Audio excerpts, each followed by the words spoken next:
మెదక్లో ఘోర విషాదం జరిగింది. సో వివాహేతర సంబంధం అనేటువంటి ఒక అంశం అదొక ఆ వివాహేతర సంబంధం అనేది ఒక నిండు కుటుంబాన్ని బలి తీసుకుంది. తన భార్యకు ఇతరులతో వివాహేతర సంబంధం, అక్రమ సంబంధం ఉంది అన్నటువంటి అనుమానం ఆ భార్యను చంపేలా చేసింది. తర్వాత తనను తాను కూడా చంపేసుకునే విధంగా దారితీసింది. సో వివాహేతర సంబంధం ఒక నిండు కుటుంబాన్ని బలి తీసుకుంది. భార్యకు వివాహేతర సంబంధం ఉందని భార్యను గొంతు నులిమి హత్య చేశాడు భర్త. అనంతరం తాను కూడా ప్రాణాలు తీసుకున్నాడు. ఇది టేక్మాల్ మండలం బర్దీపూర్లో ఈ ఘటన జరిగింది. శ్రీశైలం, మంజుల ఇద్దరు భార్యాభర్తలు. సో వాళ్ళిద్దరే మనం బిగ్ టీవీ స్క్రీన్ పైన చూస్తున్నటువంటి వాళ్ళిద్దరే భార్యాభర్తలు. అతడే శ్రీశైలం, ఆమె తన భార్య మంజుల. సో మంజులకు ఇతరులతో వివాహేతర సంబంధాలు ఉన్నాయి అని శ్రీశైలం అనుమానం. ఈ క్రమంలో భార్యను నిలదీశాడు. తర్వాత మాట పెరిగింది. ఇద్దరికి బాగా తీవ్రంగా గొడవలు జరుగుతున్నాయి. చాలా రోజుల నుంచి ఈ గొడవలు జరుగుతున్నట్టుగా తెలుస్తోంది. అయితే ఆ ఆవేశం మీద భార్య గొంతు నులిమి చంపేశాడు భర్త శ్రీశైలం. తర్వాత తాను కూడా ప్రాణాలు కోల్పోయాడు. సో ఈ ఘటన పైన పోలీసులు దర్యాప్తు చేస్తున్నారు. సో ఇది మెదక్ జిల్లాలో జరిగినటువంటి దారుణ ఘటన. ఈ అక్రమ సంబంధాలు, ఈ వివాహేతర సంబంధాలు ఇట్లా చివరికి నిండు ప్రాణాలని బలి తీసుకుంటాయి అనేది మరోసారి మనకు ఈ ఘటన చెబుతూ ఉంది. సో మెదక్ జిల్లాలో ఈ దారుణం జరిగింది. తన భార్యకు వివాహేతర సంబంధం ఉంది అన్నటువంటి అనుమానంతో భార్యను గొంతు నులిమి చంపేశాడు శ్రీశైలం. తర్వాత తాను కూడా ప్రాణాలు తీసుకున్నాడు. సో ఈ ఘటన టేక్మాల్ మండలం బర్దీపూర్లో జరిగింది. 37 సంవత్సరాల వయసు శ్రీశైలంది, 34 సంవత్సరాల వయసు తన భార్య మంజులది. మంజులకు ఇతరులతో వివాహేతర సంబంధాలున్నాయి, అక్రమ సంబంధాలున్నాయనేది ఆయనకు ఉన్నటువంటి అనుమానం. ఈ క్రమంలో భార్యను నిలదీశాడు.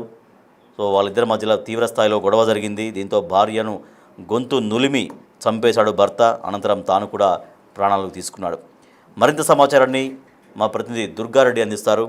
దుర్గారెడ్డి, ఎట్లా జరిగింది అంటే అసలు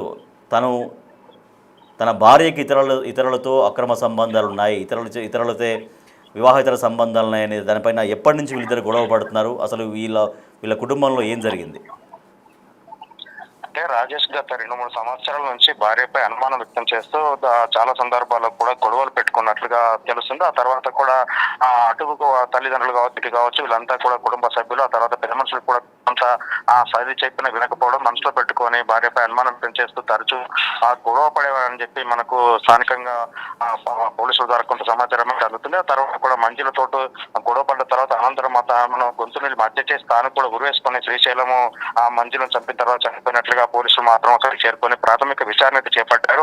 వాస్తవాలు ఇదే కారణమా లేకుంటే ఇంకేమైనా కారణాలు ఉన్నాయా అని చెప్పి కూడా పోలీసులు గ్రామానికి చేరుకొని అక్కడ ఆ పరిస్థితి, ఆ తర్వాత కుటుంబ సభ్యులను విచారిస్తున్న పరిస్థితి మనకు కనిపిస్తుంది.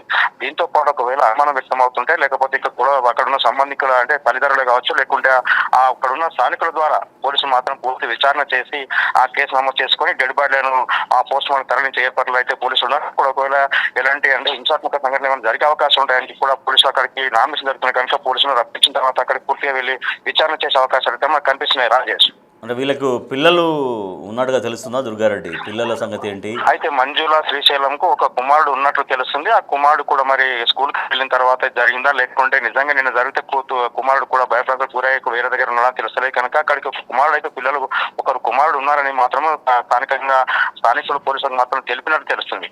వాస్తవానికి నిజంగా గత 2-3 సంవత్సరాల నుంచి ఈ విధంగా అనుమానం పడుతుంటే కూడా వాళ్ళు వేరే ఉండే అవకాశాలు ఉన్నా లేకుంటే తల్లిదండ్రులు చెప్పినా వినకపోవడం తరచూ ఆమె అనుమానం వ్యక్తం చేసే శ్రీశైలము ఆ తర్వాత చాలా సందర్భాల్లో గొడవ పడ్డట్లయితే తెలుస్తుంది. నిజంగా కొడుకు కూడా ఈ విషయం తెలుసా లేకుంటే ఆ తర్వాత తల్లిదండ్రులు పడుతున్న గొడవ విషయంలో పూర్తిగా ఆ కొడుకు వివరించారా లేకుంటే కొడుకు తెలిసే అవకాశం ఉన్నా కానీ వాళ్ళు చెప్పలేకపోయారా లేకుంటే తల్లి చనిపోవడం వల్ల ఒక అనాథగా మారిపోయిందని చెప్పి స్థానికులు ఆ తర్వాత కంట తలపెట్టిన విషయాలు కావచ్చు లేకుంటే తల్లిదండ్రులు కూడా ఆ విధంగా ఆత్మహత్య అంటే చంపిన తర్వాత తాను ఆత్మహత్య చేసుకోవడం లేకుంటే వదిలిపెట్టిన బాగుండదని చెప్పి ఇటు కుటుంబ సభ్యులు అయితే ఆ కంట తలపెట్టే దృశ్యాలు అక్కడ స్థానికులు కలిసివేస్తుంది. రాజేష్, దుర్గారెడ్డి, ఆయన ఇప్పుడు ఆ భార్యను గొంతుల మీద చంపేసిన తర్వాత తను ఏమన్నా భయభ్రాంతులకు గురయ్యాడా లేదంటే తను కూడా ముందే భార్యను చంపేసి తాను ప్రాణాలు తీసుకోవాలనుకున్నాడా లేకపోతే ఎట్లాగో సరే తొందరపాటుగా తన భార్యను చంపేసిన తర్వాత తాను ఇంకా దొరికిపోతానని తనను ఏమన్నా తీవ్రంగా ఏమైనా చేస్తారేమో అన్నటువంటి భయంతో తాను కూడా ప్రాణాలు తీసుకున్నట్టుగా తెలుస్తోందా?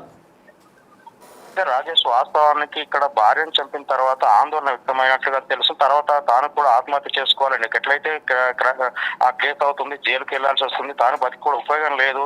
ఆ క్షణికావేశంలో తీసుకున్న నిర్ణయమే కావచ్చు. నిజంగా భార్యపై అనుమానం అంటే వదిలేసినా, లేకపోతే పెద్ద మనుషుల సమక్షంలో అది ఏంది విషయం ఏంది పూర్తిగా ఆ క్లారిటీ వచ్చి, లేకుంటే కేసు పెట్టి, లేకుంటే న్యాయం జరిగే అవకాశం ఉంటుంది వాళ్ళు తిరిగితే. కానీ తర్వాత ఆయన ఆవేశానికి వెళ్ళిపోయి లోనై తర్వాత ఆత్మహత్య ఆమె ఆ గొంతుని చంపినాక, మంజులను చంపినాక తాను కూడా ఉంటే ఇట్లా ఖచ్చితంగా జైలుకి వెళ్ళాలి, అక్కడ మాత్రం కేసు శిక్ష అవుతుంది కనుక నేను కూడా బతుకుండి వేస్ట్ అని చెప్పి ఒక నిర్ణయానికి వచ్చిందా, లేకుంటే ఆందోళనకు గురై ఆత్మహత్య చేసుకున్నాడా అని చెప్పి పోలీసులు కానీ, లేకుంటే అక్కడ అతను ఫోన్ డాటా కానీ, లేకుంటే సమయం తీసుకున్న తర్వాత అతను చంపిన తర్వాత ఏ విధంగా డ్రెస్ కు లోనయ్యాడు, లేకుంటే నిజంగానే ఆత్మహత్య చేసుకోవాలని ఒక ముందుగా ఆ ప్లాన్ చేసుకుని ఆమె చంపిన తర్వాత ఆత్మహత్య చేసుకున్నాడు, ఆ కోణం అని కూడా పోలీసులు విచారణ అయితే చేస్తున్నట్టు తెలుస్తుంది. వాస్తవానికి అయితే ఒక భార్య మంచులపై అంటే భర్త ఆ శ్రీశైలం అనుమానం పెట్టుకుని అక్రమ సంబంధాలు ఉన్నాయి, ఇతరులు చాలా సందర్భాలు కాబట్టి ఆ ఉద్దేశంతో ఆ స్థానికులు తెలుస్తుంది. ఫిర్యాదు ఇచ్చిన తర్వాత ఏ విధంగా జరిగింది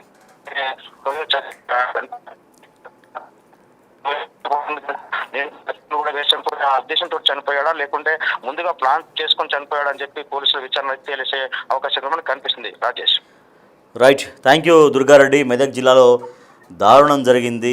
అక్రమ సంబంధాలు, వివాహేతర సంబంధాలతో ఆ కారణంతో నిండు కుటుంబం బలైపోయింది. భార్య భర్త ఇద్దరు ప్రాణాలు కోల్పోయారు.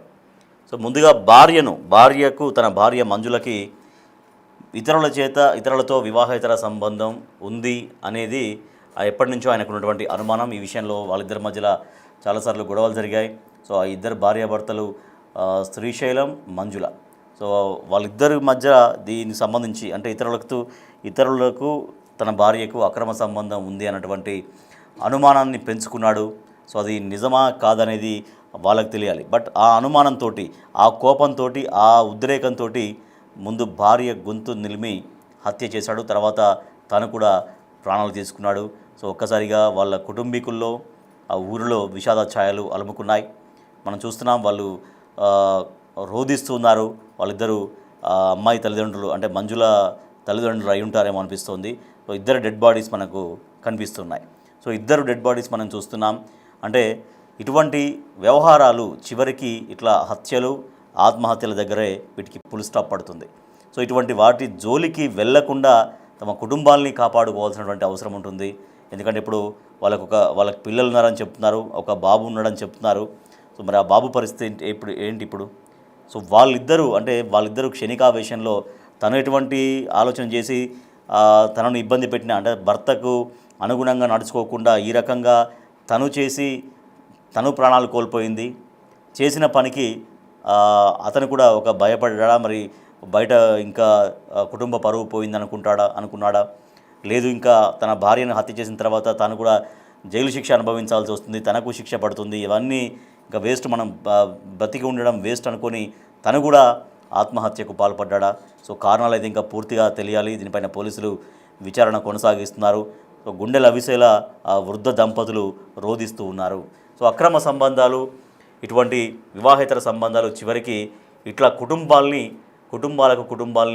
బలి తీసుకొని ఫైనల్గా పిల్లల భవిష్యత్తు పైన, పిల్లల బతుకు పైన, పిల్లల జీవితం పైన ఎప్పటికీ ఇవే ఎఫెక్ట్ చూపిస్తూ ఉంటాయి.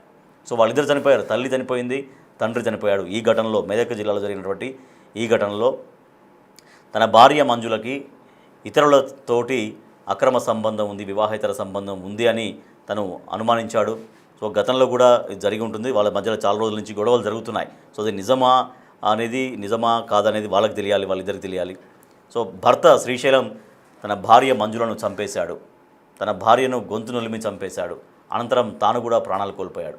సో ఇట్లా అక్రమ సంబంధాలు అనేటువంటి వ్యవహారాలు ఇవేవైతే ఉంటాయో వీటి ఫుల్ స్టాప్ చివరికి ఇలాగే ముగుస్తాయి, హత్యలు లేదా ఆత్మహత్యల్లాగానే ముగుస్తాయి. కాబట్టి సో ఇటువంటి వాటికి జోలికి వెళ్లకుండా కుటుంబాలని కాపాడుకోవాల్సినటువంటి అవసరం ఉంటుంది. సో పిల్లల భవిష్యత్తు, పిల్లల బతుకు, పిల్లల జీవితాన్ని కూడా దృష్టిలో పెట్టుకోవాల్సినటువంటి అవసరం ఉంటుంది. సో 2 ప్రాణాలు బలైపోయాయి ఈ విషయంలో.